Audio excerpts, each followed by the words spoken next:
While there is still no word on the cure for the virus, report suspicious activity and call 911. I can give you every assurance, Mr. Rodriguez.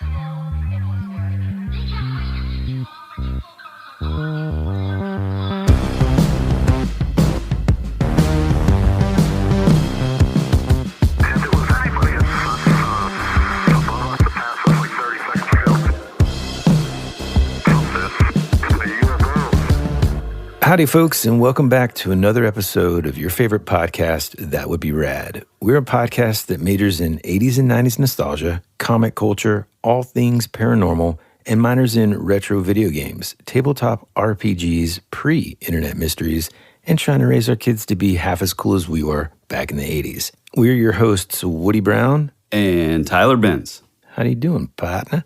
Hey, pal. How we doing? I tried to sound as Texan as I could, and it didn't really work. Hey, Yeah, I don't don't know what that was. It was a little more maybe Italian, Sicilian. Yeah. Let me start off by saying happy birthday to my firstborn daughter, Amelia, who is turning 10 this week. Man. Yeah, a big one, double digits. That is a big one, yeah. Yeah.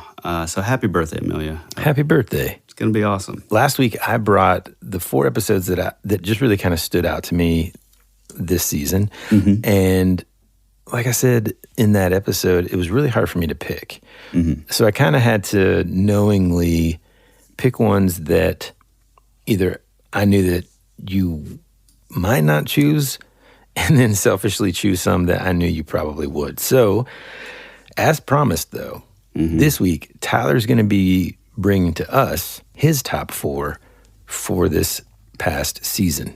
Oh, yeah. And they're really good ones. I am a little upset because you definitely stole a few of my favorites also, especially the Gary Sudbrink one. Yeah. That is just, I don't know. It was just gold. And my pal Bradley called, and he's a new listener to the show, so welcome aboard. But he had called with some questions about it, and it is one of those cases. You're still talking about Gary Sudbrink? Yeah. Just specifically that case, and then we'll dive in. But it is interesting because it is one of those cases where I still don't really have a sort of airtight conclusion. Like I'm so kind of all over the place as far as, was it sort of a Men in Black thing? Was it a government thing? Because it's all the stuff that, to me, all the stuff that like surrounds that story, as far as like, him meeting somebody who was asking all this info in the airport. Then he got on the plane and somebody else was asking him all this weird information. And then while he was in the air, somebody else calling his friend that sounded the same as like the calls that he had, asking about Gary. And I don't know, man. And then, then his dad and his brother having their own UFO sort of experience like a while earlier. I just don't know, man. Yeah. That is one of those episodes and cases that, most importantly, I just like to think about and not really put a fine point onto what I think happened, just because it's kind of, in so many ways, it could be equally any of those possibilities, Yeah, absolutely. So. Well, today we are going to dig into my favorite 4 episodes from season 4. And let's start off with season 4, episode 10, Charles Delshao, Nima, and the Sonora Aero Club. Nice. Let me quickly just say that I wrote this as an alternate on my list. Okay.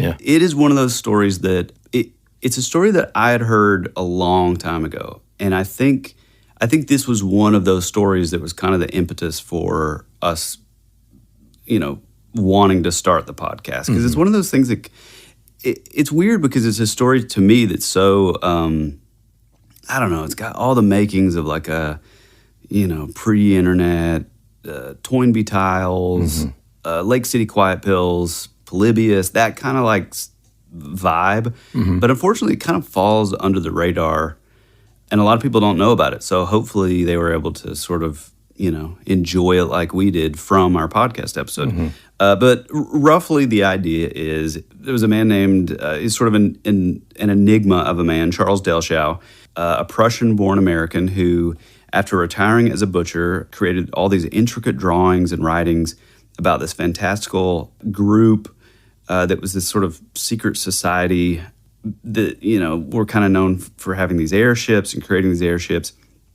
And they were known as the Sonora Aero Club. What's amazing is that, for the time that he would have sort of crafted all this stuff, we're talking like late 1800s, early 1900s. It's just, they're brilliant. Like the drawings themselves are so, I don't know, how would you explain them? They're so unlike anything that I've ever seen. Well, 100%.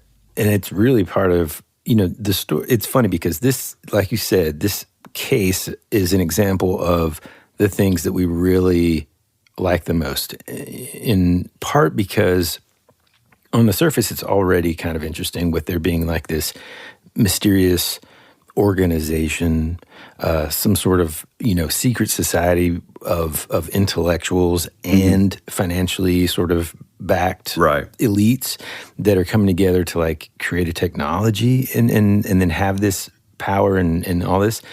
That on its own, despite the time period, would be interesting enough. Then you factor in the fact that it's, like you said, late to mid 1800s. We talked multiple seasons ago about, the flap of airships. Oh, yeah. We've talked about 1890s. The great like airship. Yeah, the great airship mystery and stuff. Plus, you've got, and this is for me, and I know for you, Tyler, too, the journals of Delshao, which by themselves, again, are already just intriguing enough to dive in. And it kind of loosely reminds me a little bit about our episode about Andrew W.K. And there's something I think that you and I feel connected to people who, utilize physical, like hand to, pen to paper writing. Oh, yeah, analog. Because, we did that so much when we were writing songs, when we were on the road, and in our, like, journals and stuff we would keep while we were on the road, pasting in, like, little artifacts from those times. Like, I go back sometimes and I'll look at those notebooks and it's got, like a ticket stub from our, first flight out to LA or, all that kind of stuff. Yeah, like a show, like bracelets. Yeah, or like a piece of a poster or like a set list. Ephemera. Yeah. And it's always so much fun to me because then it's like I'm able to like open up a window into my mind from that specific time, and day of my own history. And so when we've got these intricate drawings and diagrams and like really just like really fun, beautiful artwork to look at from this guy. Yeah. There's also this element within it though that it's just like he's not just doodling here. He's got some of it, it's almost like they're like in code. Yeah. And someday he's just wanting someone to decode all this stuff. Well, and also it's not, you mentioned like doodling, it's, again, just to kind of put into perspective of maybe folks that this is new and they haven't heard the original episode yet, but we're talking 2,000 pages of this stuff. And they're not just like, you may be sort of picturing like an empty page for the most part with like a little drawing at the top. No, they're all fully finished pages that are completely covered with paint. And, you and I were talking before the show, like we both watched, there was some museum and I can't think of it, but I think it was maybe in New York, somewhere up like East Coast, up north. There was a museum that had a full display, like an exhibit on these books, and you could go in and like see them all. I think it was like around like the 2010s maybe. But the little sort of trailer or bumper that they had for this exhibit, they had like the airplane over the sea from Neutral Milk Hotel. And it's weird because I don't know if it's like because we heard that song now we just kind of associate it, but there is something in like even his art style that reminds me of the Neutral Milk Hotel kind of imagery like that. Yeah. And it makes you wonder, like, and I never looked into it back then, but now I'm going to have to after we get done here today. Like, I wonder if, the dudes over at Neutral Milk Hotel kind of knew about this. Oh, you know wow. what I mean? And sort of utilized that to be their inspiration for that record. Wow. Yeah. That'd be yeah, pretty that's cool. that is pretty cool. So yeah, so basically it is roughly about this guy, Charles Delshao, kind of had I don't want to say like tragic life, but he you know, he's a Prussian immigrant. He comes over early sort of 1850s, I think, 1860s, takes up his father's trade, who was a butcher. He marries a woman who had a daughter from like a previous marriage, maybe. You know, years and years later, you know, his wife dies, some of his other children died, and it's kind of a sweet kind of thing because, like, you know, he kind of took the role of being like this little girl's father, so he would have been like her stepdad, and she's the one who kind of ended up taking care of him in the later days of his life. He lived until he was like 90, I think. Or no, 93, sorry. And he died in 1923. But what's crazy is like apparently he lived in her attic for the longest time. And he would just, you know, shut himself away. And the interesting thing is, while a lot of folks can say, oh, well, he was doing this to get attention, it was all made up. It was just all sort of this delusion, you know, in his older age. I mean, maybe it could be the case, but it is weird because a lot of the people that have like really kind of like researched this, there's a guy named PJ Navarro who I think he's the one who kind of blew it up and made it more widely known. And sort of the story as it goes too is like he never tried to publish any of it. He was up in this attic. He did all the artwork by like candlelight, which is just, you know, it's such a sort of romanticized artsy kind of, you know, visual you get there. But it's crazy because he never tried to publish it. And it almost, like, to me, I like to imagine that he had all this stuff, this history that he had experienced as a younger man.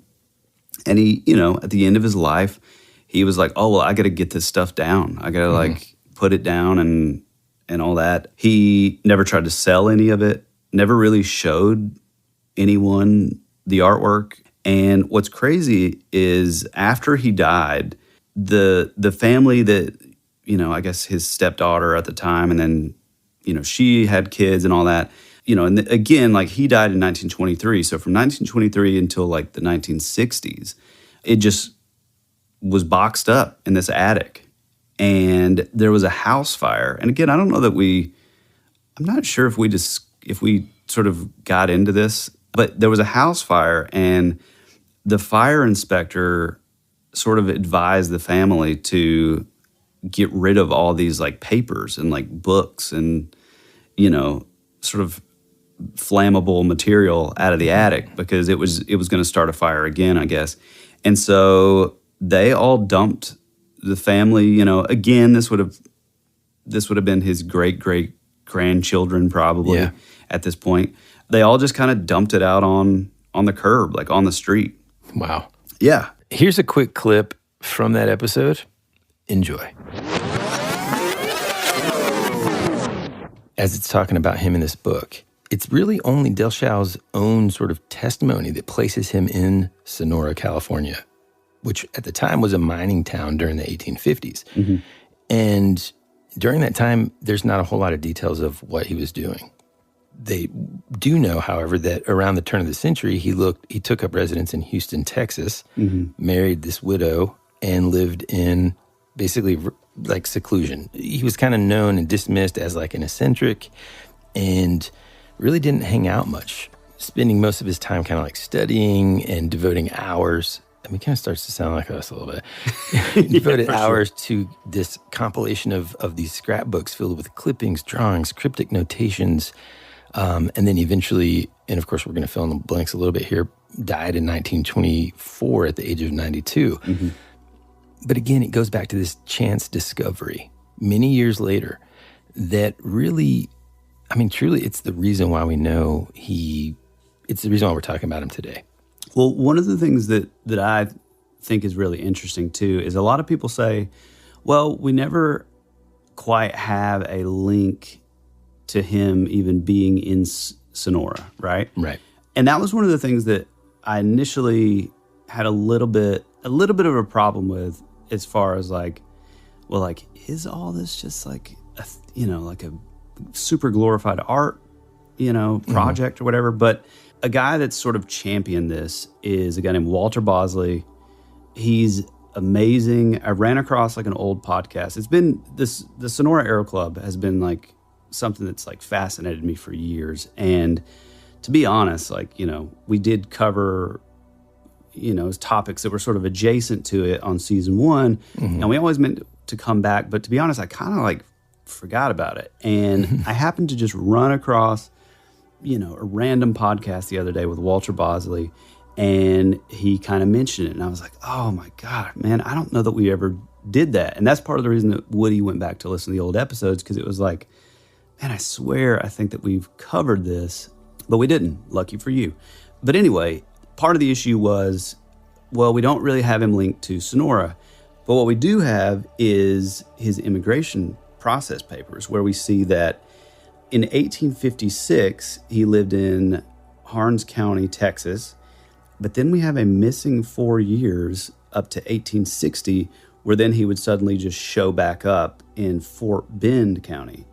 So what's interesting too is like in the papers, in his notebooks, like he gives like certain dates, and all these dates fall in between those 4 years for the most part, which is pretty cool, Let's kind of rewind. I know we're kind of all over the place here, but I want to rewind to this discovery of the scrapbooks, because eventually they ended up in the hands of a ufologist named P.G. Navarro. Yeah, and actually the reason that Navarro knows about this is because when all this was found, so we learned earlier that this art student, this Mary Jane Victor, was kind of the one who, was digging through this furniture dealer, Fred Washington's sort of, like storage, like art house kind of thing. And she's basically the one who finds it. Well, when she ran across these pages and realized that like, oh, wait a minute, this is a little more than just like some, scrapbook. After these messages, we'll be right back. Make your next move with American Express Business Platinum. You'll get 5 times membership rewards points on flights and prepaid hotels booked on AmexTravel.com. Plus, enjoy access to the American Express Global Lounge Collection. And with the welcome offer of 150,000 points, your business can soar to all new heights. Terms apply. Learn more at americanexpress.com/business-platinum. Amex Business Platinum, built for business by American Express.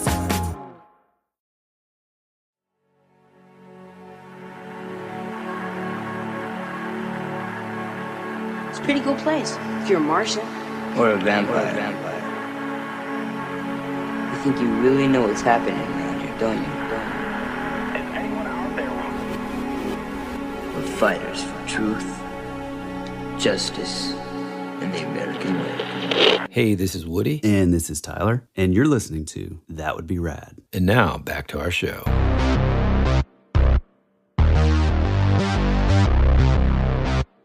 My thing is, I'm wondering if, because like you said in the beginning, Woody, it almost seems like he's writing this in like a code, and this PJ Navarro guy, he seemed to kind of decipher a lot of these codes. And my question is I wonder if there were more that maybe they did get burned up, or maybe, somebody else picked them up or something. You know what I'm saying? Like maybe all the notebooks that this person happened upon and just took them all, was there even more that were just kind of, disappeared into the ether? Right, that we haven't seen yet. Right. I remember too, when we did this episode, or after we kind of posted about it and everything, I guess we kind of focused in a little bit on the NIMSA stuff. And I think if you haven't listened to this episode, I highly encourage you to do so, because I didn't really know much about the NIMSA stuff. Yeah. These secret organizations and all these aviation projects and experiments that were going on at the time. Mm-hmm. And it's super fascinating. And it's wild because it's like guys like Charles Delshao. Yeah. Oh, God, what was the name of the dude at the Coral Castle? Edward Leeds Scalnan. Leeds Scalnan, that's it. These guys who end up sort of in their older age, just creating these things. And I remember kind of wondering with Charles Delshao, like, was he sort of like mentally tortured, and was he just kind of like trying to get all this stuff out that was in his mind? What's so interesting again is that there's this physical piece of history that exists. Yeah, 2,000 pages. I mean, it's just amazing, dude. Yeah, and one of the things too, and I think we briefly kind of touched on this, but and we were planning on doing like a Patreon, which I think eventually is going to lead to probably a full episode kind of revolving around some of the possible like sort of Trump stuff. But it's super interesting because, and to make sort of a long story short, for those that have never heard about it, it's the idea that this group of, Bavarian, Prussian nationalists came over here, and a lot of speculation on that they could have been possibly funded by some of, some American like robber barons, like you and I were talking about before, like J.P. Morgan. But they kind of came over here, and it was this sort of group of like, wealthy businessmen who sort of had a penchant for like engineering and science and like whatever. So they went on to create the Sonora Aero Club, which again, like I think originally the concept was that they were supposed to come over and kind of glean information from the Americans on, we're going to gather intelligence and figure out some of the secrets, military, what have you, and then take it back to our home country. But that didn't happen. What happened is this group kind of became their own thing, and then there was still this connection with this NIMSA group, which would send over sort of a representative, if you will, that was kind of there to kind of like figure out like what was going on. And I think ultimately it was NIMSA that was kind of putting on the pressure to the men in the Sonora Aero Club, who no longer really had that sort of Prussian nationalist kind of loyalty. Right. And I think that's, so eventually they sort of dissolved after their leader, this guy named Peter Menace, passed away. Or we say passed away, but I think he kind of like disappeared. And there's a guy named Walter Bosley who is awesome. He's a writer, and I've listened to a ton of his stuff over on a podcast favorite of mine. He has this whole theory that the Sonora Aero Club would eventually lead up to this group that he calls, I should know this, I think it's the 1903 or 1913, but it's the idea that it's a breakaway society, which means it's the concept that you have these elites, these, super wealthy folks who figured out a way to, get to Mars or to make their way to like another planet to start a new society, that kind of thing.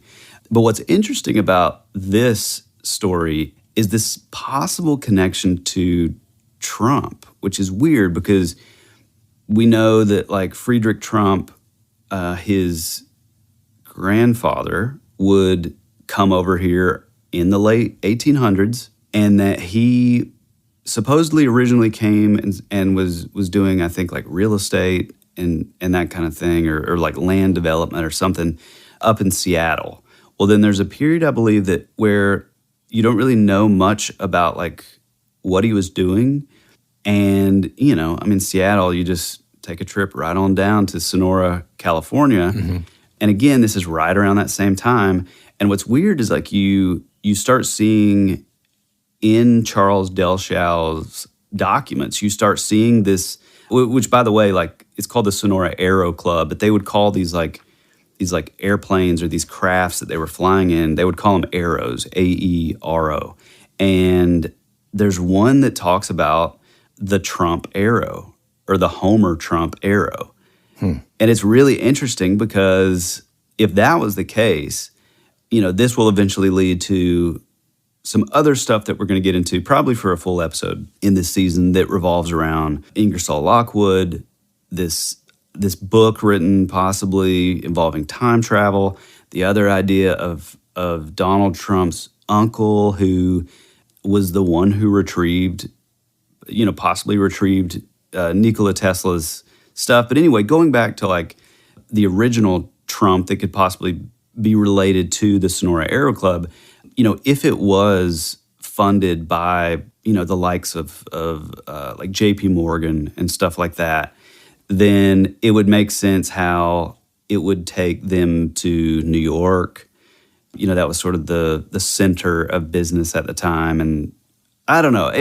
I think it's hard to really nail down because there was a lot of sort of immigration involved, and therefore like some of the paperwork, gets a little muddled or whatever with names and stuff. But I don't know. I just think that's really, really, really interesting. Well, and I only briefly looked into it before, and I remember I wrote something down, and this is kind of what's kind of crazy to me, and I think it should sort of excite us and you listeners about the possibility of either a Patreon episode about this, but more than likely just a full-on episode, because there might be a connection between one of Trump's ancestors and either having access to, or at least having in their possession, Nikola Tesla's, writings about Mars and stuff.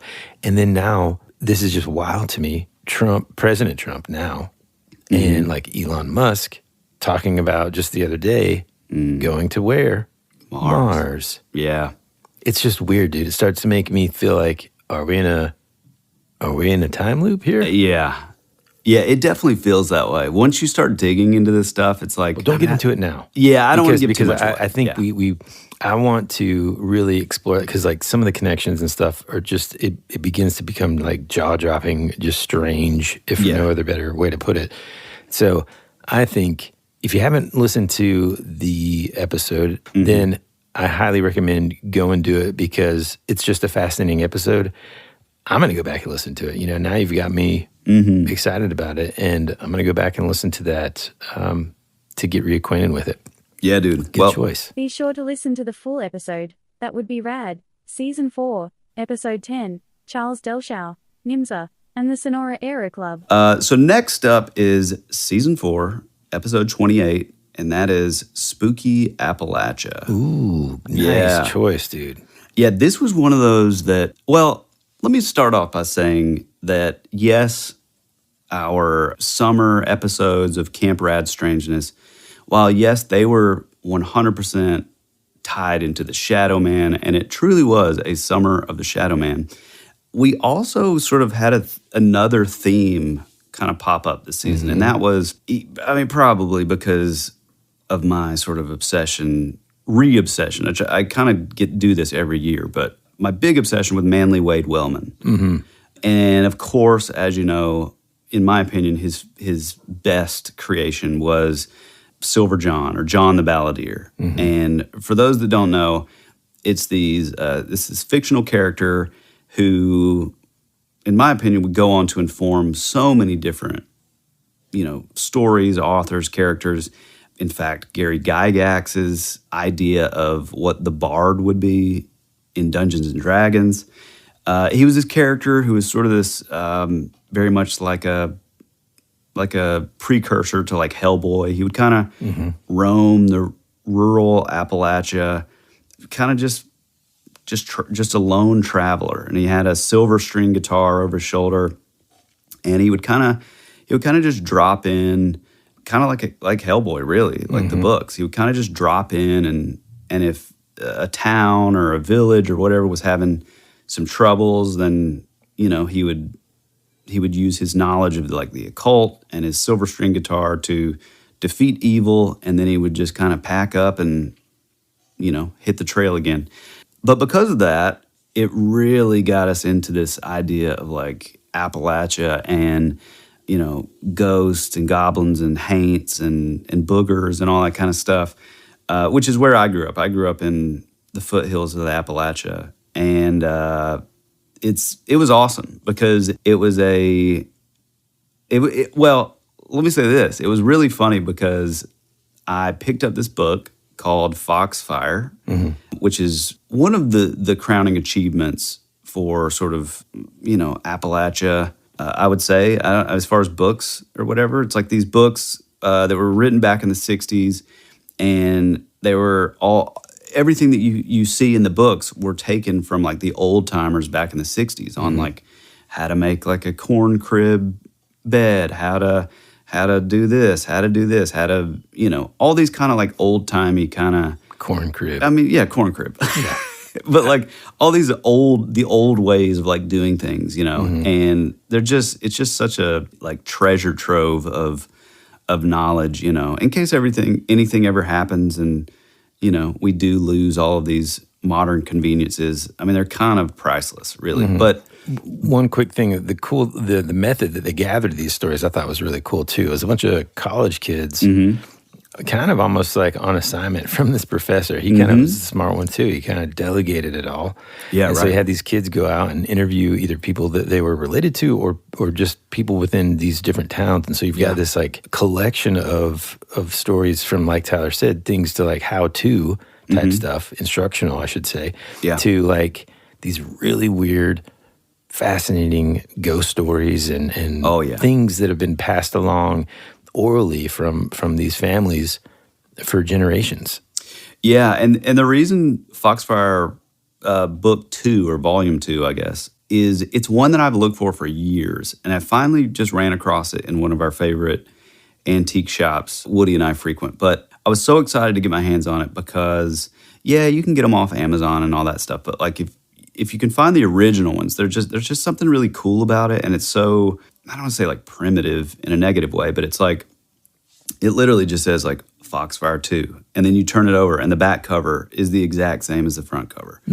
And they're pretty thick, but this one specifically is so cool because, it's right up our alley because there's a chapter called Boogers, Witches, and Haints, and it's just all these old school kind of like spooky stories involving the old timers that I just find absolutely fascinating because, I've experienced some of these weird sort of paranormal topics, if you will.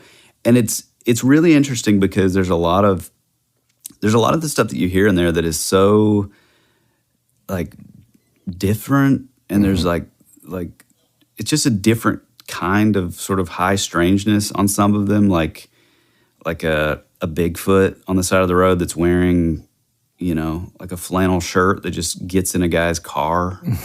And like, I mean, there's the age old sort of like ghost and spirits and, you see a little girl and all this stuff that you hear in like a ton of ghost stories. But to me, the really cool part is that there's some that are just straight up bizarre, Yeah. And I mean, it's funny because like you said, man, I didn't even think about that whenever you mentioned what this next one was going to be, because we focused so long on the Shadow Man. This one is what this episode kicked off our freaking October Spooktacular. Oh, and right. then like thinking about that, it's like, oh yeah, then we did a full-on episode of Oh Ugly Bird, the Manly Wade Wellman story. And recently I went into Wizards here in Gainesville. For those of you not from our home state, or for that matter, where our hometown now, it is this incredible, maybe the best store in Georgia, man. I mean, it's this is not a sponsored thing here, but I just love, I can't gush enough about those guys. They're amazing. Yeah, they're awesome. And I went in there, I think last weekend, and Dustin was telling me how, we got him into Manly Wade Wellman. He just loves it. Oh, wow. And what's cool is like at first, for those of you that aren't super familiar with Hellboy, because to be honest, until we started doing these episodes, this also kicked me off into this Hellboy, reading marathon. I just read everything that I could get my hands on.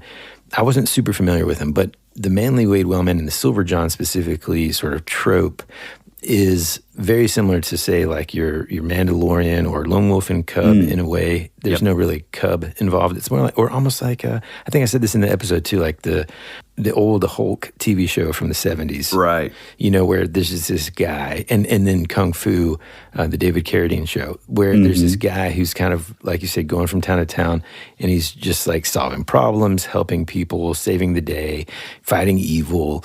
And it just so happens, in this guy's case, Silver John, he's got this like sort of, there's this strange like old school Southern magic involved. Yeah. In that first book, right out of the gate, he's like fighting these like druids, and it's just, it's super cool.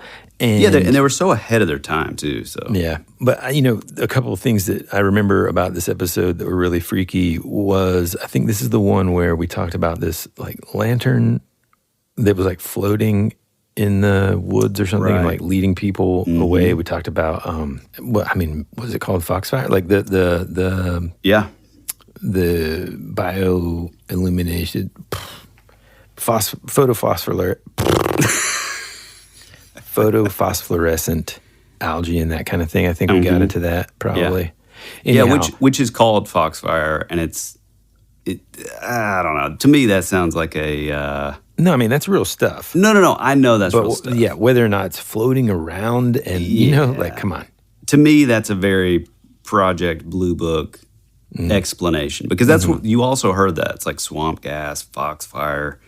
But what they're really talking about, especially in these stories, it's the same thing that I saw with the orbs in my loft up in Cleveland, which, again, was in that same sort of area of Appalachia. We definitely talked about that in this episode, too. Yeah. Oh, yeah. Big time. But yeah, it was it's one of my favorite episodes because, sort of selfishly, I would say, because I grew up around those people. You know, my grandfather was a huge like sort of figure in my life, and he talked exactly like it, same kind of cadence, same weird vocabulary. And so I was always hanging out with him as a kid, and like, we'd go to cow sales or go to friends in like the community, in this really sort of rural community, and they all talked exactly like this.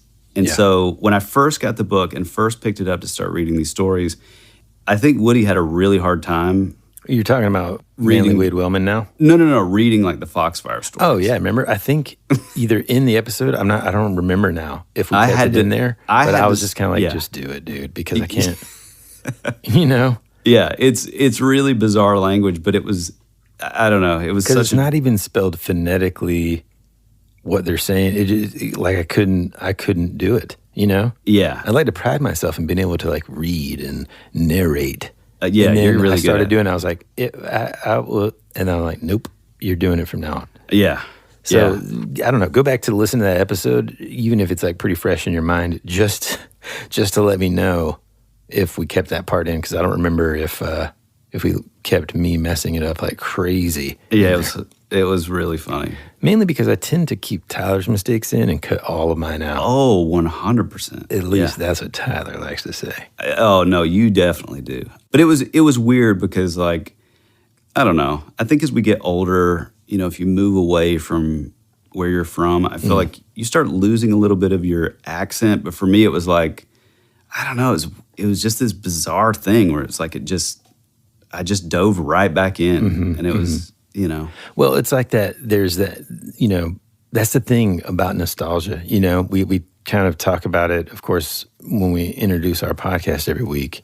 And most of the time when people think about nostalgia, they're thinking about, the VHS tapes and the comic books and the baseball cards and the figurines and the action figures and all the stuff that we have and that we collect. But really, man, something like this, I think, connects on a much more deeper emotional level. You thinking about your grandpa, and the same thing happens, to me. Different, I forget what the movie's called, Walk in the Clouds. That's my grandpa. Yeah, that's what I loved the most about this too. Is like going back to the roots of where you're from, where my wife's from, and just kind of thinking about that in those terms. I think it was fun for me, but I can fully understand how connected you were to it. And that's part of the reason why you're best friend and maybe one of the most thoughtful gift givers ever, gave you those Manly Wade Wellman books, man. That is true. That is true. For Christmas, you know? Yeah. And I don't remember what you got me, but... What are you talking about? I got you. I gave you like 2 months early the ET card. No, the Hellboy. Yeah, I'm kidding, dude. I know. So anyway, you go listen to it, man. Kicked off that spooky season, I think, perfectly. Oh yeah, absolutely. Yeah, it was a great little sort of walk down memory lane for me, and hopefully you'll feel the same. So jump on in and enjoy. Here is a quick clip of That Would Be Rad, Season 4, Episode 28, Spooky Appalachia, True Tales of Boogers, Witches, and Haints.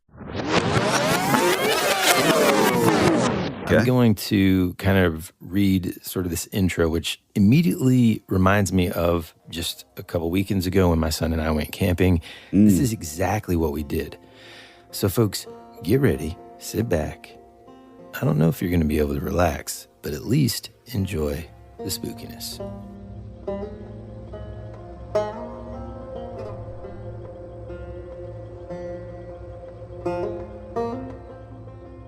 Probably my earliest memories are of the times when the power would go out and we would have to get down the kerosene lamps. My grandmother always used these times to the best advantage by telling ghost stories or booger tales. I don't remember the tales as such, but I can remember the lamp that lighted only her face as she recalled the choicest horrors of her childhood. That the people of these mountains should have a rich supply of haint tales is not at all surprising.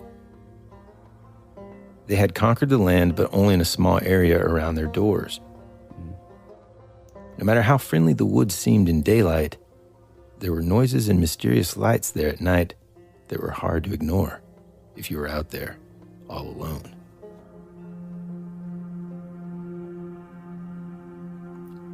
This is a story by Mr. Daniel Manis. No, I don't think there's anything like that. Do you? I don't think so. I think that's the imagination. You think on a thing till you think it's real. I used to hear my grandfather tell one about when he was a boy. There's a cemetery right close to where he lived, and he could hear a baby crying every night over at the cemetery.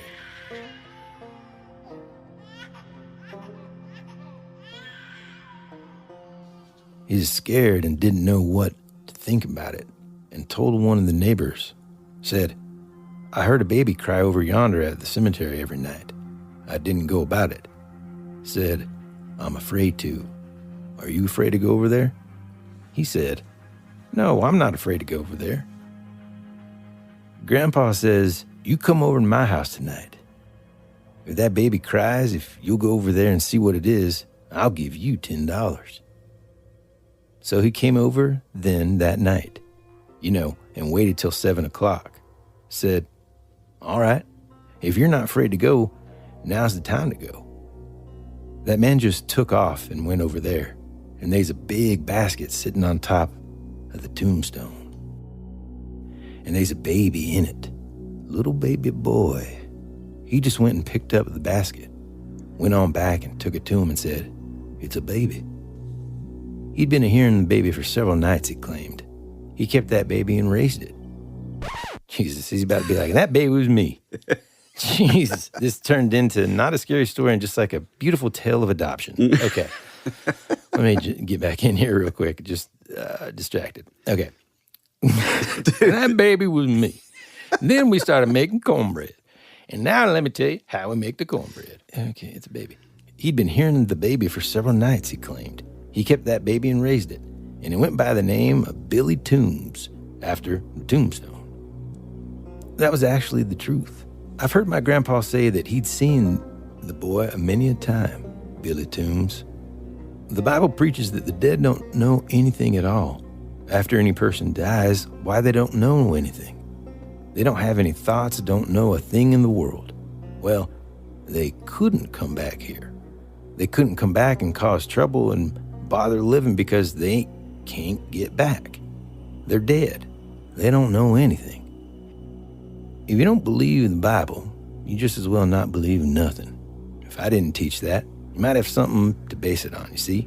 But since they don't know anything, how could they come back? Because They'd have to be doing a little thinking or something or other before they could get back and trouble anybody or anything. These mediums that say they could talk to the dead and all that, I don't believe that. That's just an evil spirit. Really, I don't believe in them. There's nothing to base it on. There's no foundation. Can't build a house without no foundation. The Bible destroys all the foundation. If something dies, it's gone. Don't know a thing in the world. You can find the stories, but there ain't no foundation for them. That's what I call a myth, just not reality. We'll return after these messages.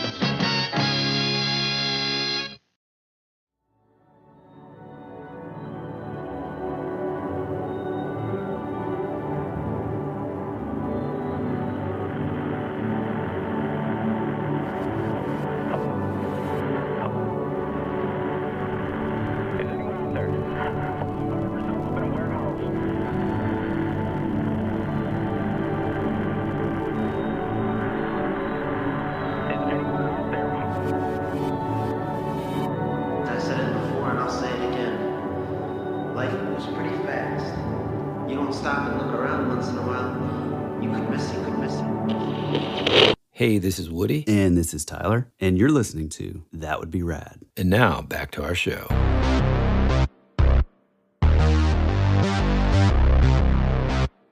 Next up is one of my all-time favorite UFO extraterrestrial stories. I would almost say that it's definitely in the top 5 of all time. And that is Season 4, Episode 31, The Kelly Hopkinsville Goblins. Oh, yes, dude.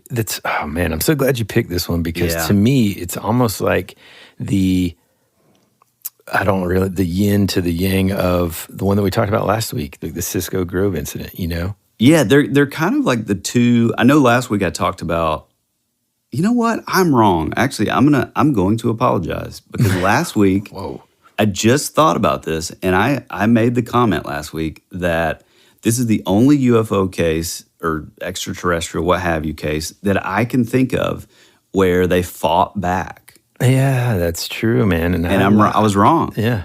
Totally wrong because they maybe even more so fought back. Yeah. On this one. Yeah, dude. This one was well, and it's different too because in the Cisco Grove incident, you got that one guy. Somebody commented on the episode.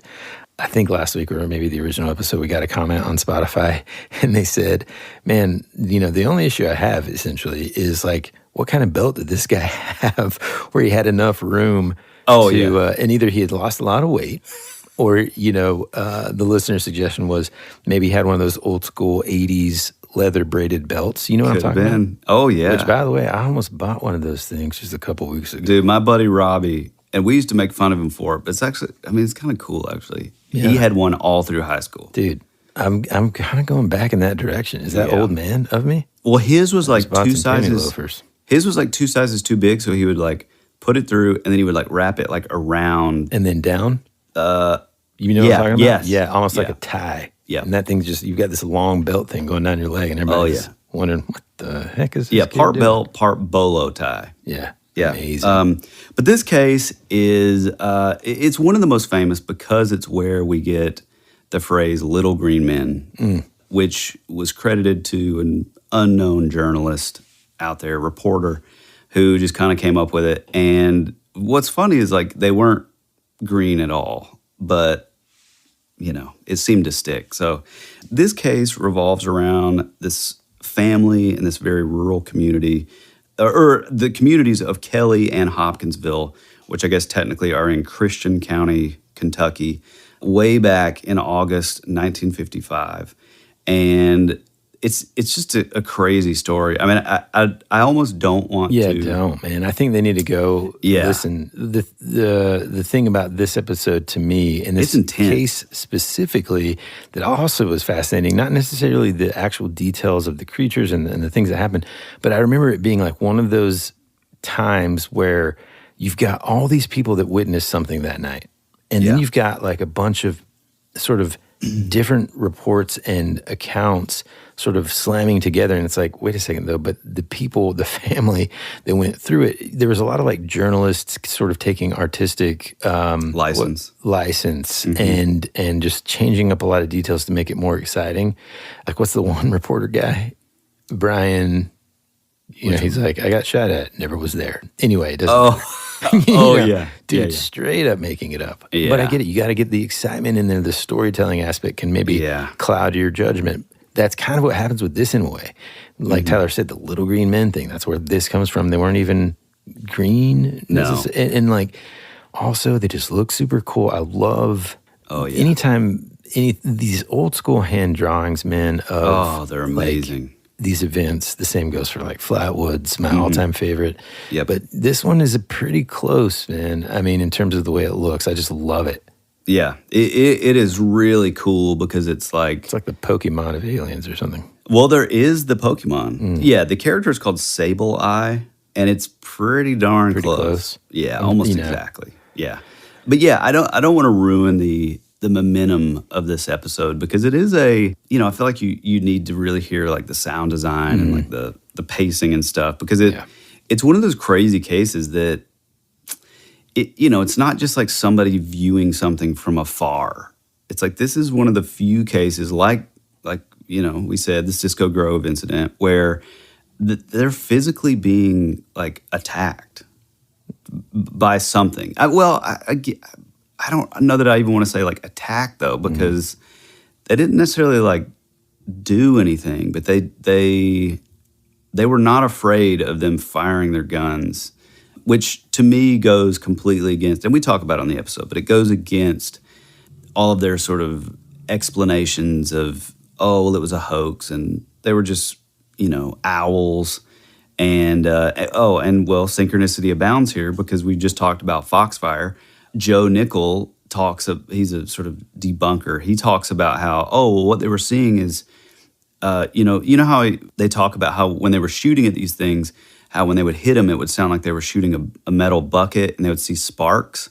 Mm-hmm. Well, his explanation was, no, they weren't seeing that at all. They were seeing Foxfire, which is the, bioluminescent, fungus or... Yeah, man. There are these episodes sometimes when...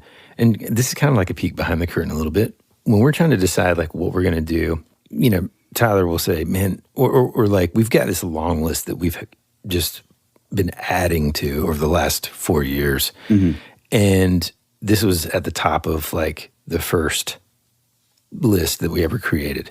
Oh, yeah. And sometimes it's like, well, what should we do? I don't really know what I'm feeling because sometimes it's just like we're not in the mood to talk about, Bigfoot or, you know what I mean? Yeah.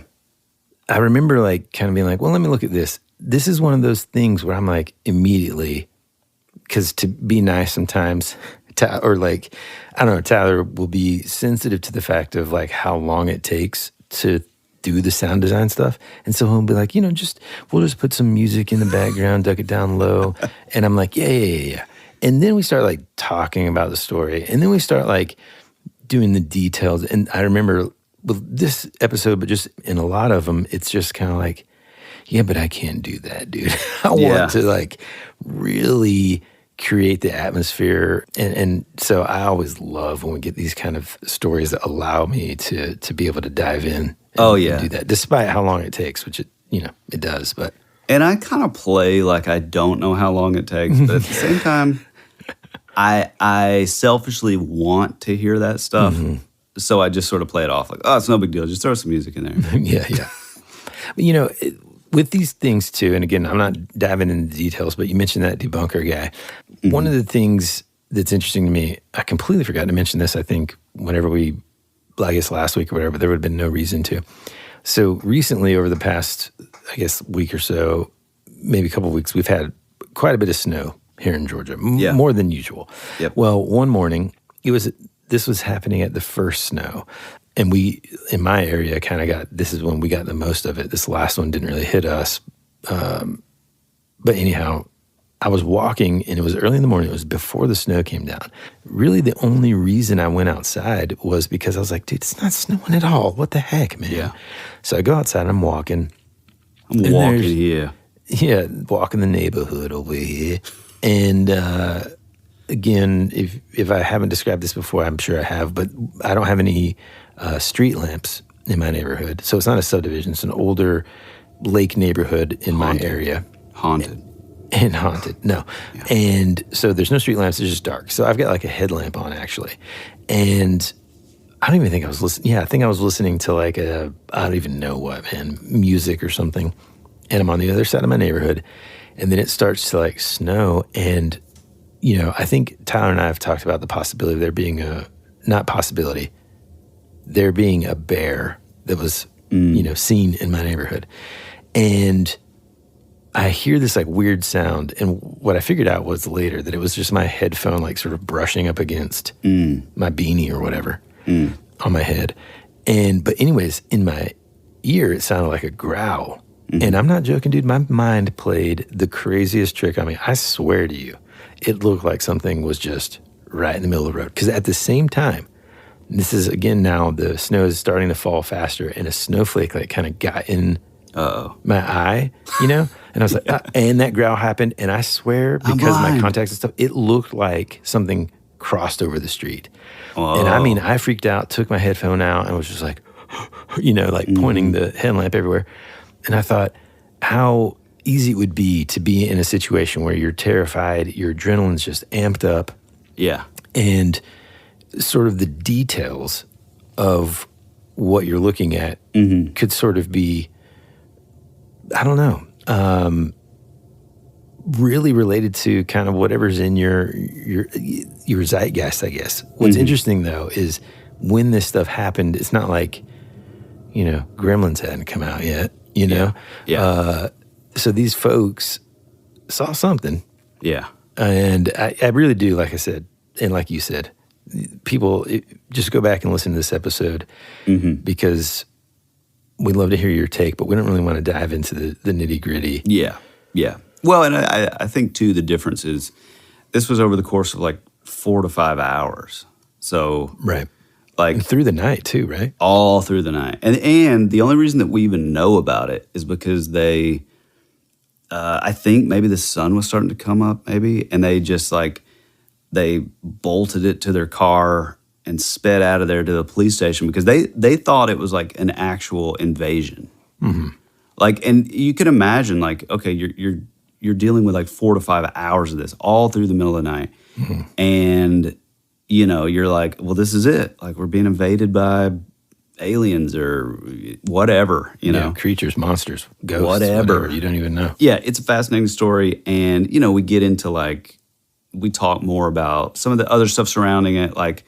One of the guys one of the like brothers has like a UFO sighting in the same night, possible relation to like the Air Force coming out because of that possible UFO sighting. J. Allen Hynek with Project Blue Book. It's a great episode, and yeah, dig in. Here is a quick clip of That Would Be Rad, Season 4, Episode 31, The True Story of the Kelly Hopkinsville Goblins.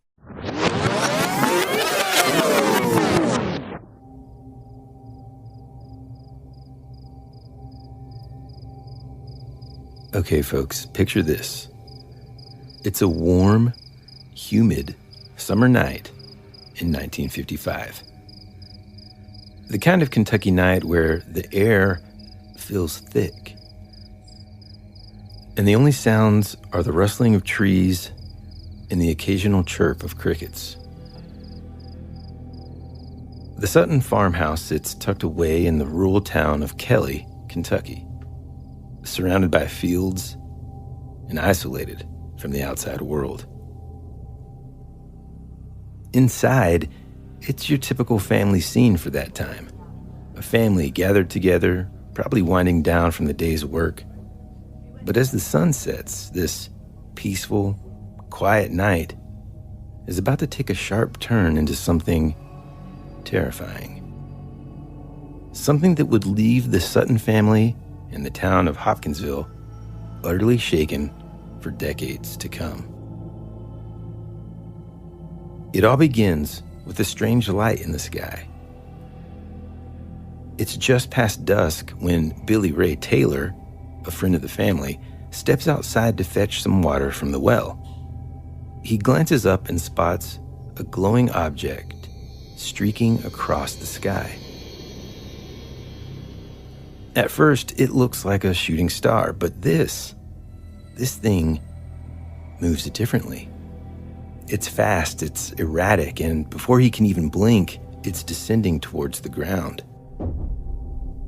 He watches as it dips lower, skimming just above the trees before disappearing behind a ridge a quarter-mile away. Billy Ray, wide-eyed and buzzing with excitement, rushes back into the house to tell everyone what he just saw. And I can imagine how that went. They probably thought he was pulling their leg. It's the 1950s, and the little green men were just stuff of comic books and radio dramas, not real life. But Billy Ray was adamant, insisting that something was out there. Now, it is worth mentioning that this was a tight-knit, no-nonsense kind of family. These were hardworking people, farmers used to the demands of rural life. They didn't spook easily, which is what makes what happened next even more chilling. As the night deepened, the strange light Billy Ray saw wasn't the only thing out of the ordinary. The dogs outside began to bark uncontrollably, growling and howling as if something was creeping around out there in the dark. At first, the family dismissed it, thinking it was just a wild animal, maybe a raccoon or a possum. But then, that's when they heard it. A low, metallic clink, followed by a shuffling noise, like something was moving through the brush, closer and closer to the house. Billy Ray and Elmer Lucky Sutton, the head of the family, did what all good Southern men do. They grabbed their rifles and stepped outside. Now, imagine this, Tyler. It's pitch black. Mm-hmm. Their hearts are pounding, and the only light they have is the faint glow from inside the house. Mm-hmm. They scan the yard, expecting to see a raccoon again or maybe a stray dog, but what they see seems to be something straight out of a nightmare. Standing at the edge of the yard, just beyond the dim light, is a creature unlike anything they've ever seen. It's small, maybe about 3 feet tall, with long, spindly arms that almost reach the ground. Its skin is shiny, almost metallic, reflecting what little light there is. But the most unsettling part, its face. 2 enormous, glowing eyes, round and unblinking, staring right back at them.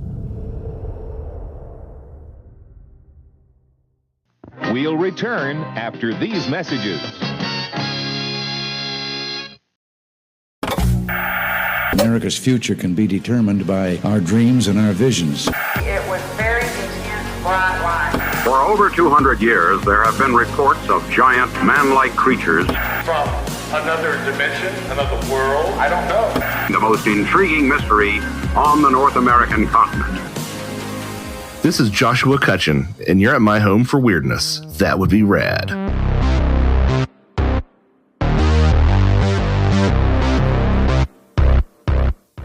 All right, so my last one is one of my favorites, and I don't really know how much there is to talk about it as far as, maybe adding to the story or to the episode.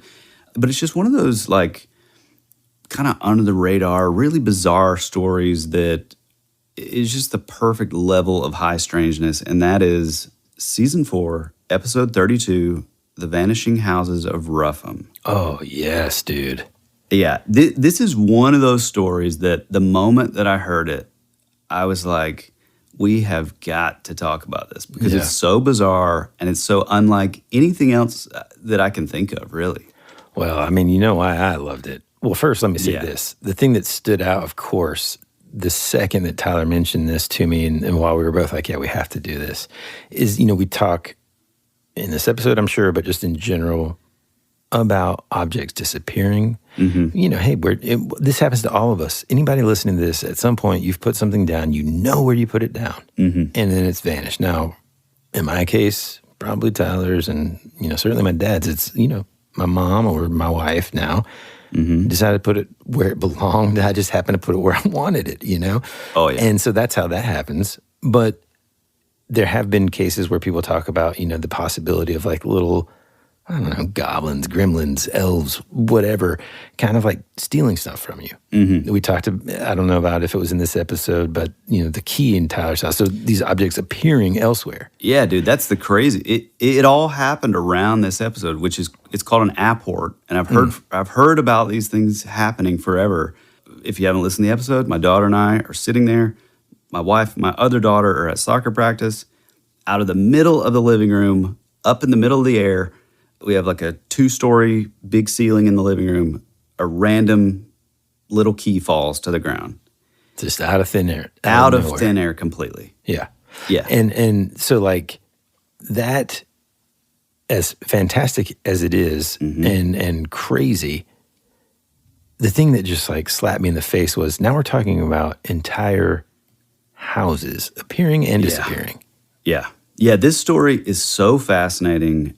And the fascinating part to me and Woody, I think the coolest part about this was, you know, there's millions of stories, you know, like ghost stories, like, oh, we saw this person in the house and then they disappeared. Well, it's like, well, no, this is a story where maybe the house itself is a ghost, you know, and I'm pretty sure in the episode. Did we talk about the staircases in this episode, or is that a different one? Oh, you know, maybe it was this episode, which we probably need to do a full episode on that. It's the idea, these sort of staircases in the woods. But I was going to say this, I'm pretty sure we related this to Tim Marshenko's book, Disembodied Voices, to where, you know, like the Holiday House in Clive Barker's The Thief of Always, one of our favorite books of all time. What if the house is sort of the trap or the lure to draw somebody in, and then the house disappears, you know, abducting the person with it. It's fascinating because, you know, it was first sort of cited way back in 1860, and then, you know, it disappeared, and then they didn't see it for many, many more years, and then 1912 comes around, and they see it. Then it disappears again, comes back in 1926. So it's this crazy kind of like very long game approach, in my opinion, that really adds a lot of credibility to it because, you know, it's not one of those stories, in my opinion, that feels like, oh, well, you know, they had this sighting and then other people in the area kind of wanted to add to the story and be like, oh, well, we saw it too, or, you know, whatever.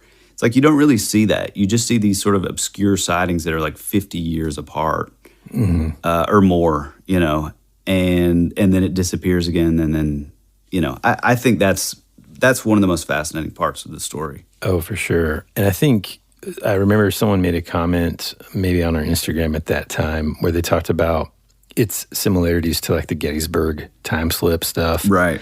And, you know, just time slips in general, man, I love that stuff. There's also elements like, is it a glitch? Is it, I don't know, man. It's so wild. And I think even on this episode, I'm pretty sure this is the one where we talked about the staircases. Mm-hmm. Like I think you're able to hear it in real time. I didn't know anything about that and didn't understand the phenomenon. You know, like I learned something new in that episode, and it's fascinating, man. And I can say I still haven't seen one in the woods, but I can, with 100% certainty, tell you that I'm not going to, if I do see a staircase in the woods, I'm not walking up it. Yeah.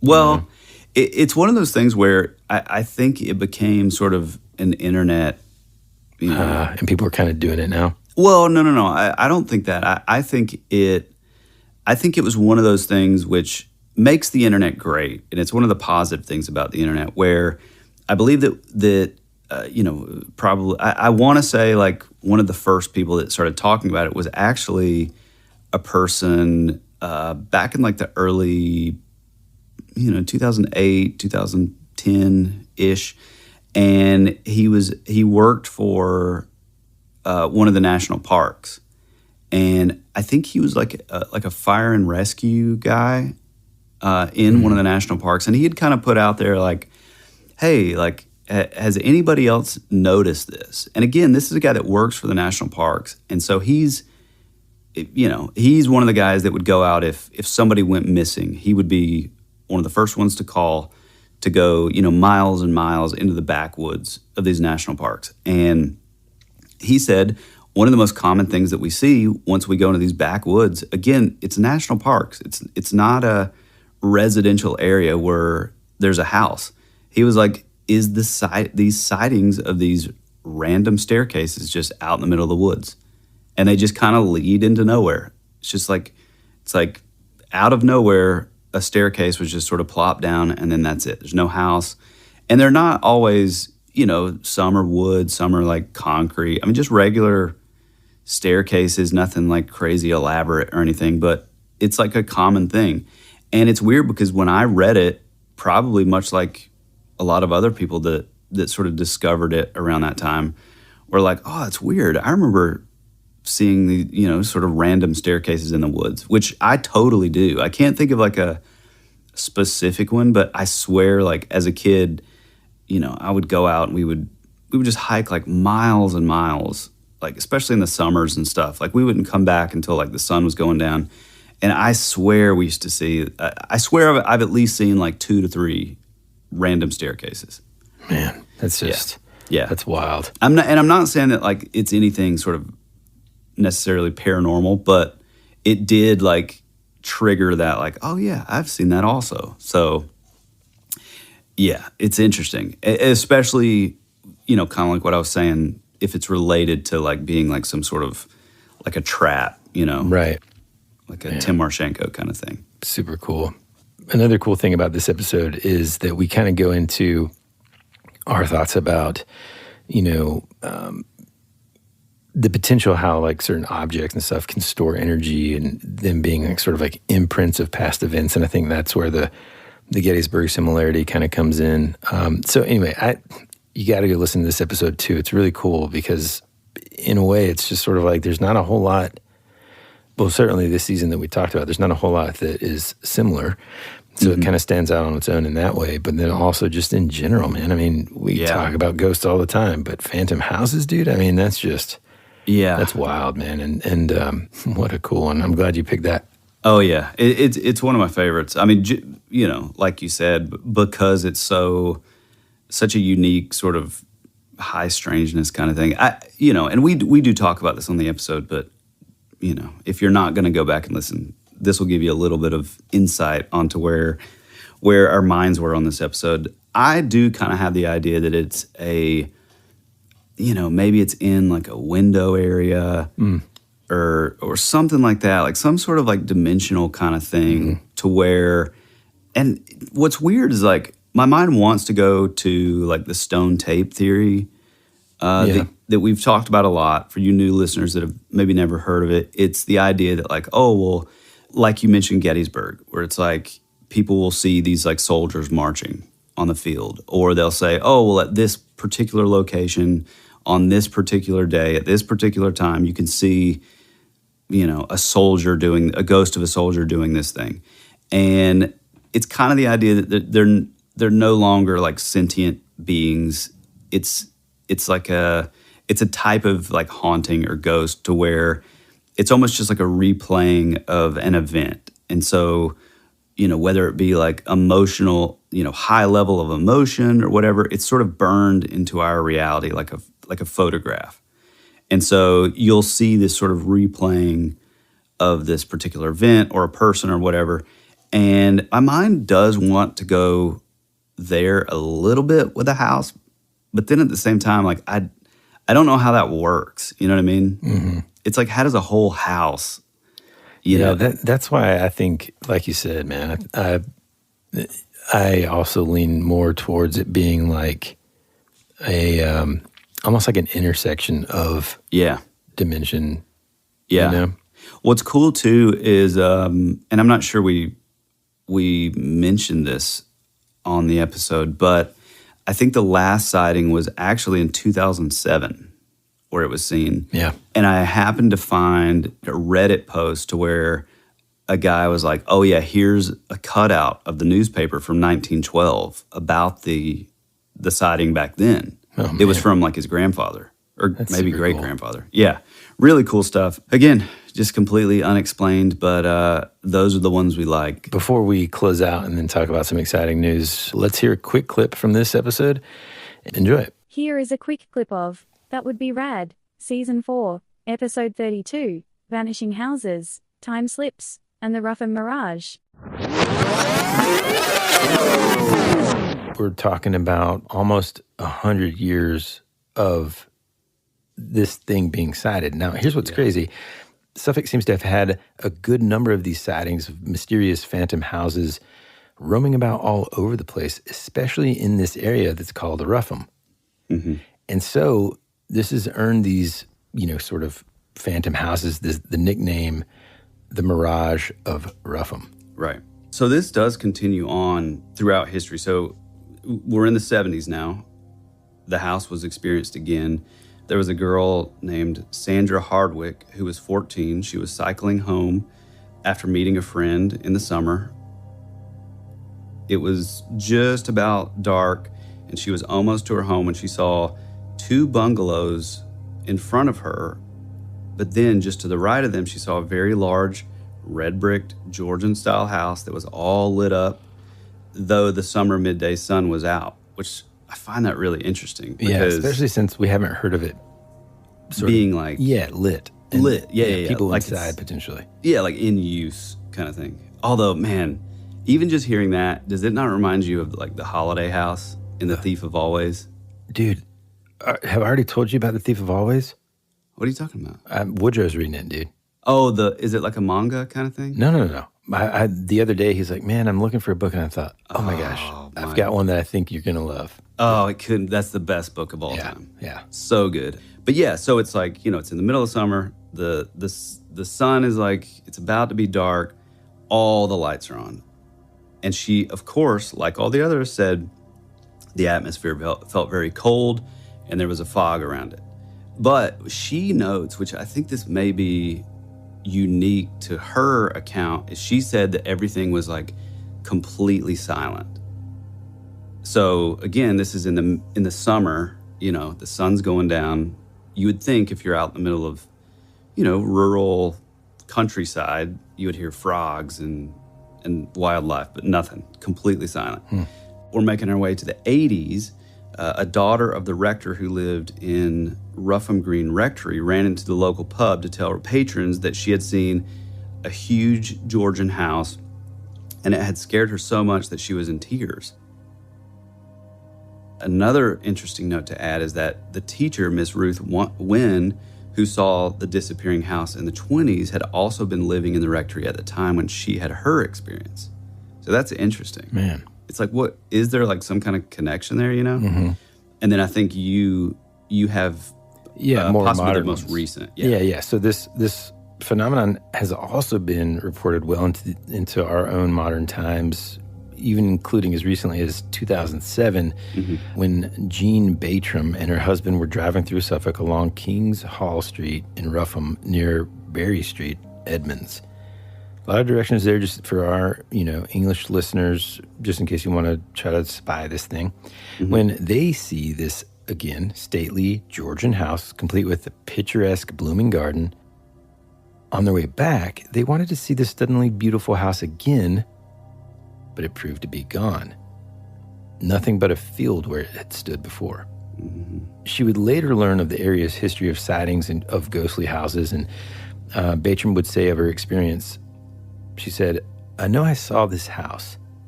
I can see it now and I could sketch it if I needed to. It was a lovely, big Georgian house with a whole row of long windows and trees at the back of it. I have talked to other people and they have heard of it, and people in Ruffin have heard of the tale. I would just love to get to the bottom of it. At the time it happened, I knew nothing about this house at all. I was looking across some plowed fields when I noticed this great big house and remarked to my husband how nice it was. I had a quick look and saw these lovely big windows and then thought I would see it again when I came back. But when we drove back, there was no house there.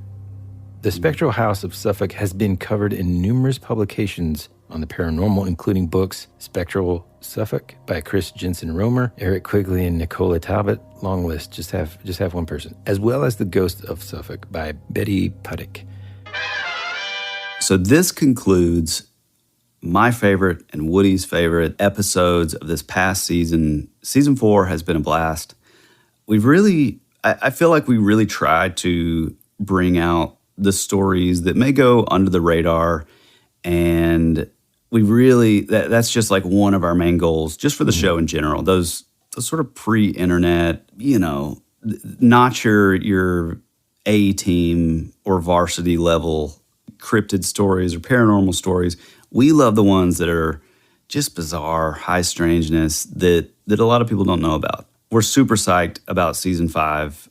We have a lot of things in store, and we cannot wait to share them with you. If you have your own experience, your own sort of local urban legend or sort of B or C string event that is like in your area, we'd love to hear about it. Head on over to our Instagram.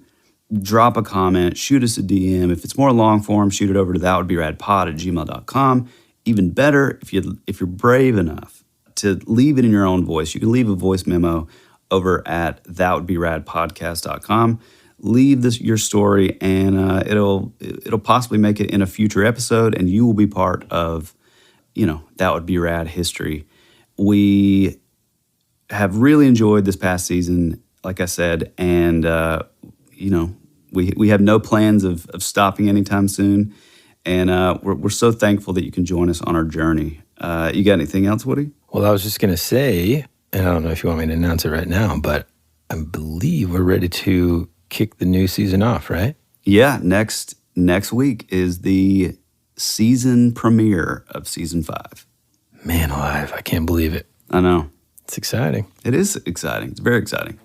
So leave a 5-star review if you have the time. Tell that weird friend of yours about the show. I'm sure they would love it. More importantly than all those things, if you do want to support the show, if you do want to support the show, I almost said, if you do want to support the show and you can financially join our Patreon, the Rabbit Trail, it's more of what you love, and it really is the best possible way to show your support. It means the world to us, and we can't thank you enough. And let's get ready for season 5. So with that being said, we love you, we appreciate you, and as always, be rad. That's the way it goes.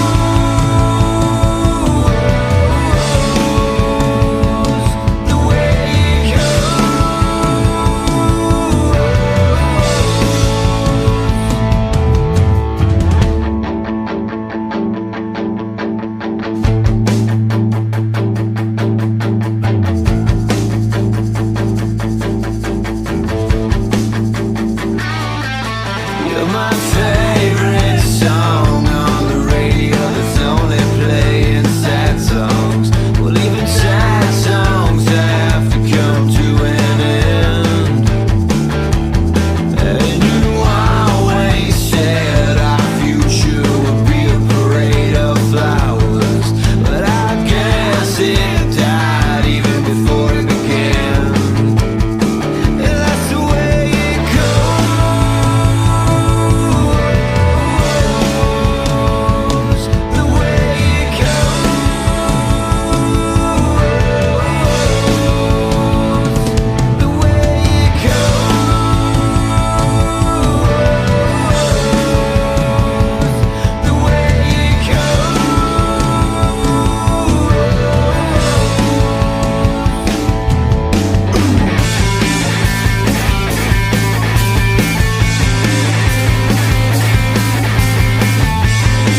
I just needed some sunshine. You were already dead, for you became a ghost. You always said our future would be a parade of flowers, but now all that's left is a single rose. That's the way it goes.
Access granted. Well, last week I brought... Take it again. Okay. Last week, between that and like a bunch of old school Jackie Chan movies, it's been keeping me busy. That's a change up. So let's say something like, here's a clip. Or you know what I'm saying? Here's a quick clip from that episode. Enjoy, or something like that. Jesus. So with no further ado, is that correct? That sounds. I don't really know. Just say, hey, here's a quick clip from the episode. I hope you know. Hey, enjoy. so here's a clip. Man, you say it. Doing great. He's just doing so good. Oh, we're so glad we got you here. We'll be right back. Shh.